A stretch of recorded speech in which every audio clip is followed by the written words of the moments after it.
notre invité politique ce matin, c'est Marc Fesneau. Bonjour. Merci beaucoup d'être avec nous, député de Loir-et-Cher, président du groupe Les Démocrates à l'Assemblée nationale et premier vice-président du MoDem et ancien ministre de l'Agriculture. On est ensemble pendant 20 minutes pour une interview en partenariat avec la presse régionale représentée par Julien Lécuyer de La Voix du Nord. Bonjour Julien.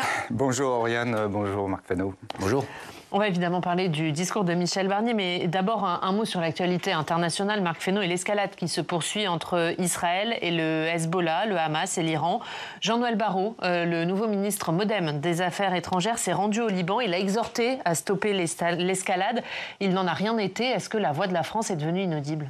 Non, la voix de ceux qui veulent la désescalade est compliquée, comme souvent dans ce type de processus. C'est bien que Jean-Noël Barrot ait pu représenter la France et par sa voix dire ce qui est notre position depuis le début. C'est à la fois la capacité laissée à Israël de se défendre et en même temps de faire tout pour éviter que l'escalade provoque l'escalade suivante qui embraserait complètement la région. Ce sont des territoires qui sont extrêmement compliqués avec une histoire extrêmement lourde. La seule question dans ce genre de moment, c'est à quel moment cela s'arrête et à quel moment on peut se remettre sur les bases de la construction d'une paix. Et chaque jour où l'escalade croît, au fond, c'est la perspective de paix, de vie pacifique, parce que je pense que tout le monde a envie dans ces zones-là de vivre pacifiquement.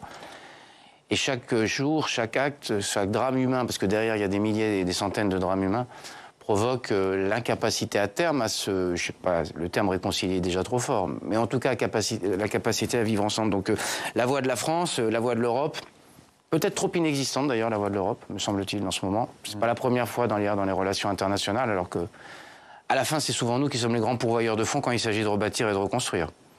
Mais la voix diplomatique européenne n'est peut-être pas assez entendue. Et puis la voix que porte la France au travers de Jean-Noël Barrot avec les États-Unis, mais on voit bien que les États-Unis eux-mêmes ont une difficulté. Et on voit bien aussi que, à un mois des élections américaines, la voix des États-Unis est un peu affaiblie le temps que se mette en place une administration nouvelle en tout état de cause. Donc voilà, je pense qu'on a besoin d'avoir des voix qui essaient de prôner la paix et d'avoir des voix de dialogue. La France a un dialogue singulier avec le Liban, on le sait depuis très longtemps.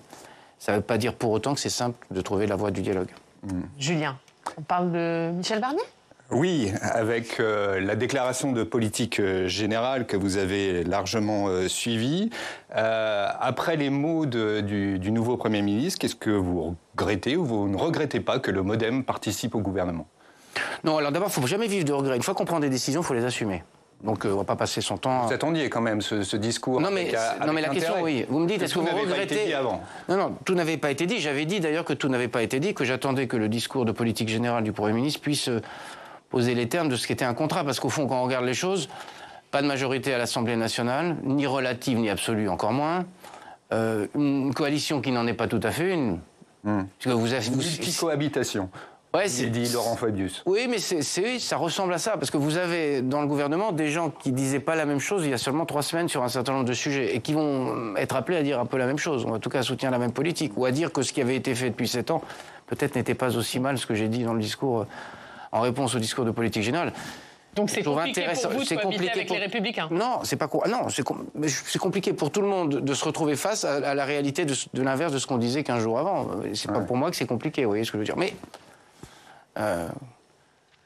il faut savoir à un moment, quand on est dans des sujets comme ça d'union nationale, en tout cas d'essayer de produire quelque chose qui relève de l'union nationale, même si elle est imparfaite, puisque la gauche a fait le choix délibéré, non seulement de ne pas participer de ça, et de s'enfermer avec sa frange la plus extrême. Donc premier élément, c'était celui-là. Et deuxième élément, compte tenu d'une incapacité à construire cette coalition au préalable, on n'avait pas non plus le contenu d'un programme ou d'un projet. Vous avez été réellement éclairé, beaucoup. Attendez. C'est le grand méchant flou. Et oui, ça c'est les expressions d'un célèbre hebdomadaire du mercredi, mais c'est pas forcément... ça fait toujours sourire, mais moi je trouve qu'en tout cas les intentions qu'il a données vont dans la bonne direction, je l'ai dit. Et j'étais très en attente d'un certain nombre de sujets, de clarification sur les questions budgétaires. Et au fur et à mesure, il est arrivé, Michel Barnier, il y a une quinzaine de jours, il doit construire un budget à la vitesse un peu du cheval au galop, si vous me permettez cette expression. Et donc c'est normal qu'il ne puisse pas répondre à tout dans le détail précisément, et je pense qu'il est l'invité d'une autre chaîne ce soir, il va pouvoir dire un certain nombre de choses, j'imagine, qui permettront d'éclairer le débat entre diminution des dépenses et recettes exceptionnelles qui sont nécessaires, parce que c'est ça la vérité. Et puis un certain nombre d'autres intentions sur les grandes priorités qu'il a affichées en termes de sécurité. Enfin bref, il a dit un certain nombre de choses. Après, on ne peut pas faire grief une fois qu'on a donné des intentions. il n'est pas le produit d'un candidat à la présidentielle, Michel Barnier. Il est le produit d'une dissolution qui a produit ce qu'on a à l'Assemblée nationale. Donc on ne peut pas lui demander l'impossible. Et puis il a dit un certain nombre de choses sur des sujets que j'attendais d'abord pour rappeler un peu des éléments autour de paroles qui avaient sans doute été malheureuses et qui avaient dépassé la pensée de leurs auteurs sur les questions d'état de droit. Et puis deuxième élément sur les questions institutionnelles et proportionnelles, même si à date il donne une intention, mais il sait qu'il peut compter sur moi. Une réflexion, il parle d'une réflexion, oui, on est encore loin. Il a été un peu plus loin, il a dit réflexion pour l'action, enfin je ne sais plus quelle est la formule, c'est un tout petit peu plus... Ouais, le verbatim est un peu plus... Une réflexion sans idéologie. Oui. Non, mais il rajoute quelque chose dans le... Ça, c'est pas le verbatim, enfin, peu importe. Ouais. Mais après, il nous appartiendra, j'ai entendu aussi un Michel Barnier qui a dit qu'il entendait, et je le crois assez volontiers, même si on l'a beaucoup parfois entendu, ça, laisser des capacités d'initiative au Parlement, dans les deux chambres. Ici, on est sur Public Sénat. Donc j'entends aussi que nous puissions nous saisir pleinement de ces sujets-là. J'ai entendu aussi ce qu'il a dit... même si là aussi on a besoin d'éclaircissement d'un point de vue calendaire, ce qu'il a dit sur la question du texte sur la fin de vie. Sur le style Barnier, on a salué d'une certaine manière son flegme par rapport aux attaques qui étaient faites de la gauche. D'autres ont dit qu'il a un peu endormi son auditoire au fil des 1h23 de déclaration de politique générale, s'il vous plaît. Et qu'est-ce que vous en pensez, vous ? Il a rien endormi du tout. Je ne suis pas du tout d'accord avec cette expression-là. Il a un style qui est un style qui rompt avec ce qu'on a vu et ce qui est d'ailleurs a rompu avec les attitudes, y compris des opposants. On a moins entendu, ça a été moins sonore que d'habitude. C'est vrai. Ce qui fait du bien à tout le monde. Parce que il y a un moment, il s'est passé des choses. On ne peut pas à la fois dire il faut respecter la démocratie, il faut respecter les électeurs et avoir des gens qui passent leur temps à hurler et à pas écouter les gens. C'est impossible ça. Et comme président de groupe, je ne laisserai jamais passer ça. Parce que je trouve qu'à un moment, si on respecte la démocratie, on se respecte entre nous. Parce que sinon, quelle image on donne aux gens qui nous regardent à la télévision? Et les filles, quand ils brandissent leur carte d'électeur, ils ne respectent pas la démocratie? Non, c'était version moderato des happenings auxquels ils nous habituent. Donc ils ont plutôt fait le choix de la mettre en sourdine et en fond, ils peuvent brandir les cartes d'électeurs. Après tout, c'est un document administratif. La prochaine fois, ils nous sortiront peut-être leur carte d'identité. Ça dépend du sujet. Ça, c'est pas virulent. Mais quand ils hurlent, quand ils empêchent des interlocuteurs de parler, quand ils brandissent tel ou tel drapeau, quelle que soit la cause qu'ils défendent, c'est pas ça le sujet. Ils ne respectent pas, me semble-t-il, l'institution dans laquelle ils ont été élus. Et l'institution dans laquelle ils ont été élus doit être respectée. Et donc j'ai trouvé, pour finir et répondre à la question, pardon, je suis trop long, mais j'ai trouvé qu'il avait impulsé un style qui était un style qui avait plutôt permis cela et plutôt permis de capter l'attention du dialogue. Et d'ailleurs, j'ai même été étonné d'entendre sur le flanc gauche des gens qui ont dit, c'est M. Faure qui a dit, je crois, si on tend la main, je serais peut-être prêt à la saisir. Enfin bref. Ah, ce serait nouveau. Ça serait nouveau. Et vous savez, tout miracle est bon à prendre. Ce sur quoi il va peut-être apporter des précisions ce soir, c'est sur le budget. Hier, on en a quand même appris un peu plus. Le gouvernement Barnier prévoit 60 milliards d'efforts sur les dépenses et recettes l'an prochain. Est-ce que c'est le retour de l'austérité ? Pas si c'est le retour de l'austérité, mais il y a un besoin d'avoir un budget qui tienne compte d'une réalité, c'est déficit assez structurel et dette qui s'accroît. Bon. Et il faut qu'on arrive à le faire. Il y a 3 éléments. Un, il faut qu'on essaie de tendre vers un équilibre. Parce que, je le dis, on ne peut pas vivre à crédit comme ça sans attaquer lourdement notre souveraineté. Nous sommes en train d'emprunter à des taux qui sont en train de s'écarter des Allemands de façon incroyable. Alors évidemment, les gens continueront à nous prêter. Mais si à chaque fois qu'on nous prête, on perd beaucoup d'argent qu'on pourrait mettre dans les écoles, dans la santé, c'est de l'argent gaspillé, ça. Et donc c'est pas une question seulement de traité. Alors c'est mieux de respecter les traités et de respecter les règles de la copropriété, si je peux dire, européenne. Mais c'est mieux aussi de ne pas vivre à crédit, c'est-à-dire de ne pas dépenser en permanence plus qu'on a de moyens. Et donc c'est quand même une discipline, vous le savez, comme mouvement démocrate, on l'a porté depuis longtemps. Deuxième élément, il faut qu'on regarde les dépenses sur lesquelles on peut produire des réductions. Reconnaissons que depuis des années, avec le plan de relance, avec un certain nombre de sujets, on a donné des habitudes qui étaient intéressante pour relancer la croissance, mais et à la vérité, personne à l'Assemblée nationale ne vous a critiqué pour ça. En tout cas, j'ai plutôt entendu encore un peu plus, encore un peu pour telle ou telle catégorie, et jamais personne ne se dit attention, dette et déficit, va falloir être sérieux. Jamais. Parce que il y a les grandes phrases, puis il y a les petites réalités. Et la petite réalité, c'est qu'à chaque fois, j'ai vu, moi, comme ministre, des gens qui nous ont dit il n'y a pas assez pour. Et donc on a besoin de cette... On a voté 7 milliards d'économies l'année dernière, le gouvernement n'en a pas tenu compte. Oui, enfin, il y avait une part de théorie dans l'affaire. faut se dire les choses. Moi aussi, je suis membre de la région Centre-Val de Loire. Je suis élu. Je peux aussi faire semblant de faire des économies parce que c'est que de toute façon, j'aurais pas à les mettre en œuvre. Il faut que chacun prenne ses responsabilités. Donc on a ça, puis il y aura la partie recette. Et sur la partie recette, justement, qu'est-ce que vous pensez des pistes qui ont été évoquées? On parle de la taxation des grandes entreprises et des plus fortunés. Ça reste dans le... Je pense que c'est... Alors pour le coup, je suis très à l'aise parce que j'aurais aimé être entendu il y a 7 ans, parce que ça fait 7 ans qu'on le dit. Mais ça va assez loin? Parce que le ministre du Budget, attendez, je peux pas... ce matin, il dit les hausses d'impôts, ça va toucher 0,3% des ménages les plus fortunés. Très bien, parce que ça veut donc dire qu'on est bien sur une cible qui est un peu c'est la bonne étroite. Cible. On va regarder 0,3%, on va regarder... Enfin, je suis désolé, mais j'ai besoin d'avoir les documents budgétaires pour répondre à des questions comme celle-là. Parce que 0,3%, on va voir si c'est 0,3% ou 0,6%, que peut-être que tout le monde ne partagera pas le calcul. Enfin bref. Mais est-ce que ça doit rester ciblé et exceptionnel? Moi, je pense que l'idée de dire c'est ciblé, c'est temporaire, même si je sais qu'il y a beaucoup de doutes, y compris chez vous, les journalistes, sur le temporaire. Oui. On a vu beaucoup de temporaires qui se sont prolongés. Exactement. Des CDD qui deviennent des CDI, fiscaux, si je peux dire. Mais qu'on demande, dans le moment particulier budgétaire que nous vivons, un effort particulier à ce, non pas comme une chasse aux riches, parce que je déteste cette chasse qui est faite, qui est idiote, parce qu'on a besoin de gens qui puissent investir, et après tout, ils ont, pour beaucoup d'entre eux, développé des activités. Donc c'est pas une chasse aux riches. Vous êtes peut-être, vous, en mesure, et quand vous en parlez en tête à tête, ils vous le disent un peu, ils vous disent on peut faire un effort supplémentaire, ça permet aussi d'organiser la paix sociale. Vous voyez ce que je veux dire? Les retraités, ils peuvent faire un effort supplémentaire? Un décalage. Donc c'est pas gênant, le fait de décaler de 6 mois l'indexation, vous dites... Si à chaque fois qu'on dit il faut faire des économies ou il y a des sujets, on dit pas eux, pas eux, pas eux, pas eux, pas eux, à la fin ça se termine comme tout ce qu'on fait depuis 30 ans, c'est-à-dire qu'à la fin le déficit dérape. Mais il faut que ce soit tenu au 1er juillet. Oui, il faut que ce soit tenu au 1er juillet, je pense que c'est de bonne facture. Mais évidemment, dans cette situation-là, tout le monde va être appelé à faire des efforts, mais je pense que ceux qui sont les plus à l'aise doivent faire plus d'efforts que les autres. Puisque vous le dites, vous êtes élu, on le rappelle, en région Centre-Val de Loire. Hier, devant les sénateurs, le Premier ministre a dit que les collectivités aussi devaient prendre leur part à l'effort. La Cour des comptes, elle préconise de supprimer 100 000 emplois dans les collectivités. Il faut suivre ces préconisations? Il y a un principe quand même que je connais bien, je suis élu municipal depuis 30 ans, ce qui me rajeunit, et je suis toujours élu municipal. Principe de libre administration des collectivités. D'ailleurs, j'ai toujours trouvé assez étonnant, pour tout vous dire, que le point d'indice des fonctionnaires il soit décidé par l'État central et qu'il se répercute dans les collectivités et qu'ils n'aient rien d'autre à faire que de faire. Après tout, l'autonomie, ça devrait être une autonomie de ce point de vue-là. Après tout, elles n'ont qu'à gérer leurs fonctionnaires et se donner elles-mêmes la capacité entre elles, avec les organisations syndicales. Enfin bon, j'ai toujours trouvé ça curieux parce qu'on fait payer par des gens qui n'ont aucun pouvoir de décision. Donc il faut que ça change. Oui. Non mais il faut que les décisions je pense que c'est pas l'autonomie ça. Vous voyez, c'est pas l'autonomie. Et l'autonomie, c'est vous voulez augmenter parce qu'après on est dans un jeu terrible où les collectivités disent c'est pas moi qui ai un problème, c'est parce que l'État m'a obligé à augmenter les fonctionnaires et enfin il ferait quoi si bon bref.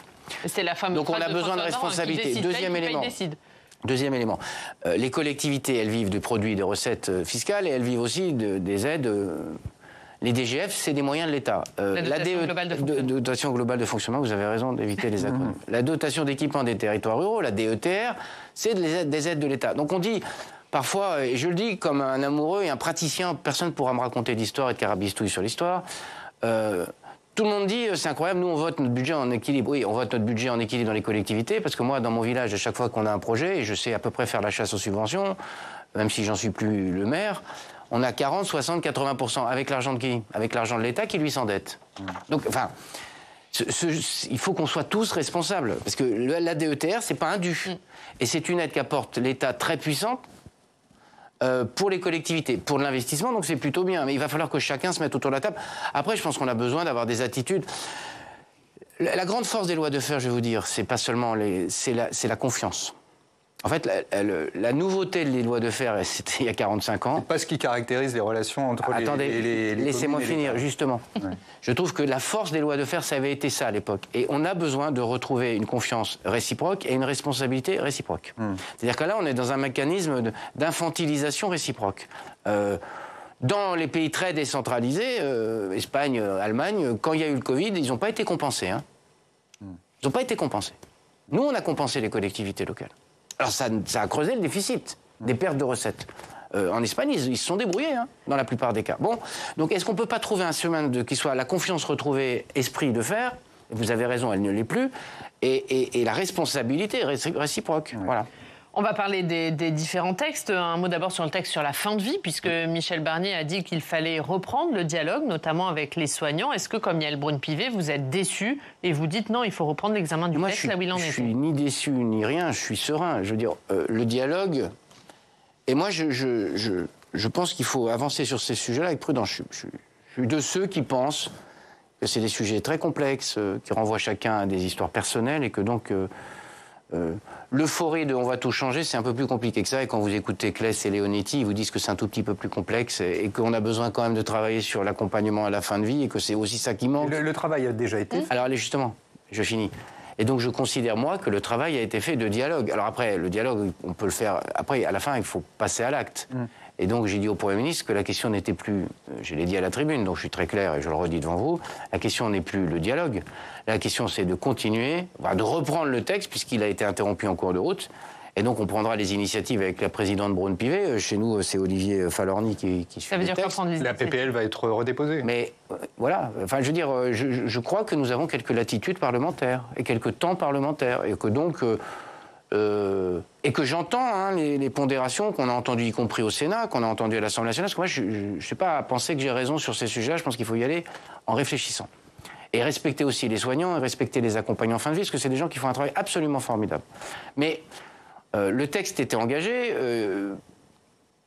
Moi, personnellement, je trouve que la version initiale était peut-être plus équilibrée, mais il fallait laisser faire la navette. Elle n'a même pas fait une demi-navette, cette loi. Bon, on reprend, ça viendra au Sénat. Et je rappelle que, autant que je m'en souvienne, ça n'était pas une procédure accélérée. Non.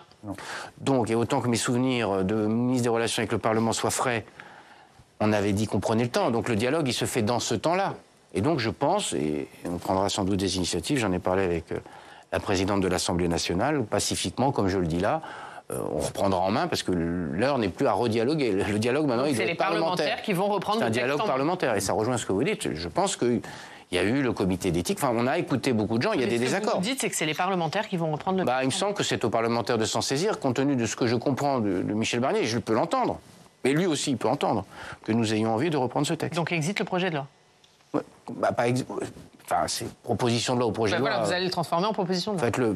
Appelez-le. C'est une loi. Hein. Oui. À la fin, ça finit par une loi. Et un texte sur le chemin. Un texte sur lequel, par contre, on ne va pas reprendre le dialogue, mais on va reprendre le projet de loi. C'est celui sur la souveraineté agricole. Ça doit être une sacrée satisfaction pour l'ancien ministre de l'Agriculture que vous êtes. Oui. Je ne vais pas vous dire le contraire. Je trouve qu'on avait fait un texte... D'ailleurs, dont je signale que c'est un des rares textes dans les derniers temps qui a été voté par une partie des LR, avec l'abstention bienveillante des communistes, et que sans doute donc nous avions trouvé quelque chose de l'ordre d'un pas de la perfection, je ne suis pas prétentieux comme ça, enfin d'un point d'équilibre. Et je suis heureux parce qu'une grande partie de la traduction de ce qui avait été les attentes des agriculteurs, elle est dans ce texte. Alors je comprends absolument les impatiences, mais il y a un moment, sur les questions de réglementation, sur les questions de simplification, il faut changer la loi. Et donc, tant qu'on n'a pas changé la loi, on avait des simplifications sur la haie, on avait promis d'alléger les procédures et de les rendre beaucoup moins accusatrices d'un point de vue judiciaire sur un certain nombre de manquements. Tout ça, c'est dans la loi. Et donc, je suis heureux que ça reprenne, parce qu'au fond, le travail avait déjà été fait au Sénat, j'avais été auditionné au Sénat, et je suis très heureux que Annie Genevard, ma successeur, puisse reprendre ce travail-là. Ce que j'ai trouvé bien aussi dans le discours de Michel Barnier, je lui ai dit, c'est quand même qu'on assume tous, parce que c'est bien en République, qu'on assume aussi une continuité. La mauvaise propension qu'on a en permanence à croire d'un gouvernement à l'autre, parfois même sous le même quinquennat, mais surtout d'un quinquennat à l'autre, quand on change de président de la République, on va passer de l'ombre à la lumière, pitié quoi. Dans les grandes démocraties, il y a quand même des choses où on se dit ça c'était pas si mal et on continue à le faire. Et donc je suis heureux à la fois pour le travail qu'on a fait au ministère de l'Agriculture quand j'y étais, et le travail qu'on a fait avec un certain nombre d'organisations syndicales, et puis pour le travail qui va se poursuivre maintenant au Sénat. Michel Barnier s'est dit prêt à ouvrir une réflexion sans idéologie sur le scrutin proportionnel. Est-ce que c'est suffisant pour vous ? Oui, alors là aussi, j'ai l'impression qu'on y réfléchit peut-être depuis 88. Donc il faut passer aux actes. 40 ans de réflexion, ça me paraît une maturation, une sédimentation solide. Pas sûr, visiblement. Il me semble que tous les accidents électoraux... Enfin, les Français ont fabriqué la proportionnelle sans la proportionnelle. Parce que ça fait quand même 2 fois qu'ils donnent une assemblée. Justement. Et quel est l'intérêt maintenant de relancer la proportionnelle alors que visiblement la dernière élection législative a accouché d'un résultat qui serait proche de celui du proportionnel? Petite différence, nous aurions sans doute, je veux faire offense à personne, une coalition des gauches qui serait moins prise par les cheveux par M. Jean-Luc Mélenchon. Parce que chacun aurait pu exprimer ce qu'il était. Sa sensibilité au départ. Et donc nous aurions peut-être un premier secrétaire du Parti socialiste qui s'affranchirait un peu de son leader Maximo. Et donc je pense que la proportionnelle, elle permet d'exprimer ce qu'on est et aux Français de dire, moi je suis plutôt socialiste, je suis plutôt communiste, je suis plutôt écologiste, puisqu'on est sur l'aile gauche, ou je suis plutôt je sais pas quoi. Et après, on dit aux gens, moi, je t'ai donné 15% des sièges, maintenant, tu te débrouilles. Et donc, tu n'es pas enfermé, personne n'est enfermé dans ce qui s'apparente à un cartel électoral. Et 2, vous n'êtes pas élu contre les autres, vous êtes élu sur vos idées. Puis après, donc, ça vous permet de dialoguer, parce que reconnaissons qu'avec les LR, c'est là la difficulté pour Michel Barnier, c'est des gens qui ont été élus pour beaucoup contre nous. Non pas sur leurs idées, c'est contre nous. Il fallait battre les macronistes, très bien. Et maintenant, ils se retrouvent dans le même gouvernement. Donc il aurait mieux valu qu'ils portent leurs idées. Ils sont même dans la majorité maintenant. Oui. Alors, ils sont passés de l'opposition à la majorité. Mais ils sont... Enfin, je veux dire, je ne cherche pas des terminologies, je veux enfermer personne. Il faut qu'on essaie tous de faire des efforts. Et donc, vous ne m'entendez pas et vous ne m'entendrez jamais quereller sur ce sujet-là. Et donc, on aurait des gens qui, à droite, auraient dit des choses, qui n'auraient pas été obligés de courir derrière Mme Le Pen pour un certain nombre d'entre eux, et qui pourraient exprimer leur choix dans une coalition. Donc là, on a une proportion, on a tous les désavantages. Et on n'a aucun désavantage qui sont la capacité devant les citoyens à dire « je suis socialiste, voilà ce que je pense ». Et donc je ne suis pas obligé d'en rabattre sur le nucléaire. Je ne suis pas obligé, alors que je pense l'inverse. Je ne suis pas obligé d'en rabattre sur tel ou tel sujet, sur les traités européens. Donc là, on est, du coup, comme il faut être sous la coupe d'un seul homme, et ben du coup, vous n'avez aucune capacité à gouverner. Et c'est ce qu'on a vu tout l'été avec Mme Castet. Julien, autre question. Il nous reste le temps, ouais. Oui, alors juste une petite réflexion de votre part sur la commission des lois de l'Assemblée nationale qui a rejeté massivement la demande de destitution déposée par la France insoumise. J'imagine que vous êtes satisfait. Cela dit, ce n'est pas la fin de l'histoire. Les présidents de groupe doivent encore décider si le texte est porté à l'ordre du jour. Vous espérez que les présidents de groupe... oui, j'espère et je me fais aucune illusion parce qu'il y a un petit jeu... Enfin, c'est un jeu de rôle et je trouve que... J'y étais d'ailleurs parce que je siège à la commission des lois et que, évidemment, j'ai voté contre ce processus de destitution qui n'a ni fondement de quoi que ce soit et qui n'est juste qu'une destitution de nature politique. Si je ne suis pas d'accord avec toi, je te destitue. Je rappelle que d'ailleurs... pas très nouveau, puisque c'est porté par M. Mélenchon. Il proposait la révocation des maires, des présidents de département, du conseil, enfin la révocation générale, sauf la sienne d'ailleurs. Toujours pareil, parce que est-ce qu'on pourrait avoir un processus de révocation du responsable de la France insoumise? Ce serait pas mal. Mais bon, on me donne toujours des leçons aux autres sur ces sujets-là. Et donc, je ne me fais pas d'illusions sur le fait qu'à la fin, ça finisse à l'Assemblée nationale, qu'on passe une après-midi à dire les mêmes choses et qu'à la fin, ça soit rejeté, puisque c'est quand même paradoxal que là, j'avais un vrai désaccord. Vous pensez qu'il y aura une majorité Aucun doute. Aucun doute. Les socialistes eux-mêmes disent on la soutient et on la vote pas, ce qui est quand même un sujet... Quand on a des alliés comme ça, il faut être prudent. Hein. Un dernier mot, Julien. Oui, juste pour savoir comment va le MoDem, c'est vrai que les militants et les élus ne sont pas venus en masse à Guilain. Hein. C'est inexact. Ah c'est vous-même qui le notiez et vous avez dit que il y avait que le doute agitait les troupes. Est-ce que c'est une mauvaise passe? D'abord, il y avait tout autant de militants et de cadres que d'habitude. 2, il y avait un peu moins de parlementaires. Bon. Les épisodes, et puis je crois que les parlementaires tous, dans tous les groupes, sont un peu ils vivent des choses qu'ils n'avaient pas pensé vivre, hein, on va se dire les choses... il y en avait une partie qui était chez Gérald Darmanin. Non, il n'y en avait pas une partie, il y en avait un, donc c'est fait une petite partie. Il ne faut pas confondre les minorités et les majorités dans cette affaire-là. Et donc, c'est qui non, mais on va pas... Peu importe, ça n'a aucun intérêt. Honnêtement, ça n'a aucun intérêt. Je ne suis pas là à compter les gens et à scruter les images. Je ne suis pas de la police, moi. C'est pas... Il y en a un. Mais vous trouverez, vous cherchez, vous trouverez, comme disait l'autre. Mais... donc oui, il y a le groupe que je préside et que j'ai le bonheur et l'honneur de présider, c'est un groupe qui s'est beaucoup interrogé sur cette question-là. Et c'est pas une fâcherie. Il y avait des tas de motifs pour un certain nombre de ne pas y être, mais honnêtement, en termes de nombre de militants, vos confrères qui étaient là... Vous-même, vous avez parlé de doute. Hein, oui, mais on a le droit de douter, oui, mais c'est bien de douter, parce que les gens qui rentrent avec des certitudes tout le temps dans la vie, moi, j'ai pas de problème à dire que de temps en temps, on peut s'arrêter 5 secondes avant de dire youp la boum, réfléchir et se dire, parce que je l'ai dit à Michel Barnier d'ailleurs en réponse à sa déclaration de politique générale, j'ai dit à Michel Barnier, si on y va avec la volonté qu'on vous fasse réussir et que ça réussisse. Et donc c'est bien de s'être interrogé un peu avant plutôt que d'y aller et après de se dire, oh je comprends pas la fiscalité, on n'est pas d'accord sur tel sujet. Non, il faut... Moi, je chemine avec ce qu'on a exprimé d'interrogation, et c'est normal de poser des interrogations dans cette configuration. Et inviter Bernard Cazeneuve, est-ce que c'est pas une façon de préparer l'après-Barnier? Non, c'est une façon de dire qu'il n'y a pas beaucoup d'endroits et pas beaucoup de partis qui sont, et François Bayrou a eu raison de le faire, il n'y a pas beaucoup d'endroits, beaucoup de partis qui sont capables à la fois de parler aux uns et de parler aux autres. Et nous, on va continuer à faire ça. Voilà, parce que je pense que notre rôle dans la vie politique, nous, centristes, nous, démocrates, c'est de faire en sorte que ce dialogue ne soit jamais interrompu. Merci beaucoup Marc Fesneau.